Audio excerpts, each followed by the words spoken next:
Good afternoon, good morning, good evening, depending on where you are in the world. God bless and thank you for tuning in. All right, we're going to take a look at Matthew 5:44. And it says, "But I tell you, love your enemies, bless those who curse you, do good to those who hate you, and pray for those who mistreat you and persecute you." Now, for non-believers, this sounds absolutely just impossible.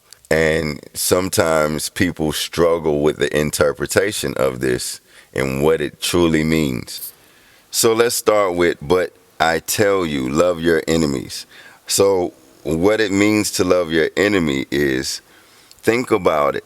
When your enemy has taken you through so much, you have survived every single time. So, the weapons that were formed against you never prospered, but they watch you prosper.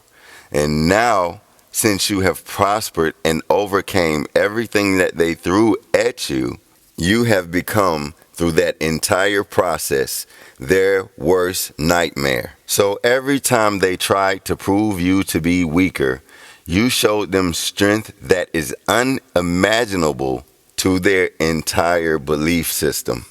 Now, as you prosper, if they dare try to persecute you, you are the children of the Father in heaven. And by us being His children, we all know what happens if you touch a parent's child. All games are over. So, how do you think His wrath is going to fall on the enemies who try to persecute you? So you approach your prayer with an understanding that God has power, elite power, power beyond anything you could imagine, and that His way of dealing with the situation will be a way that you never could imagine.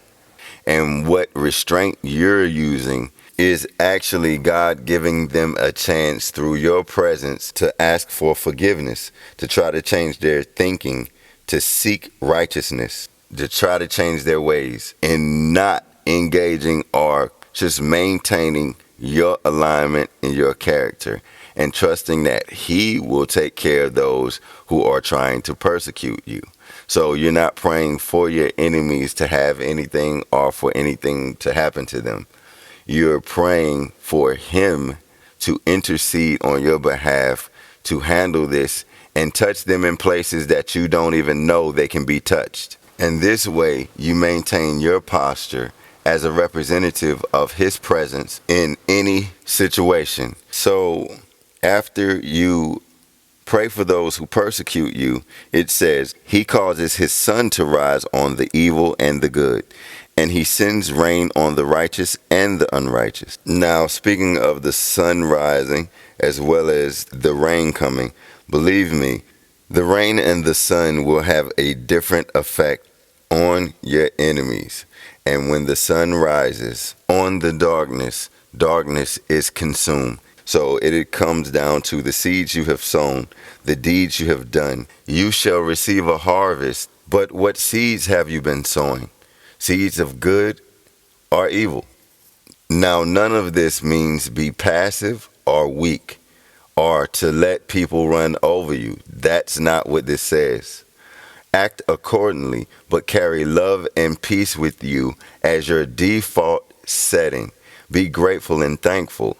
And as you go on your journey, any situation that you're faced with, you will have the right knowledge to continue to move forward. Stay blessed. Shalom.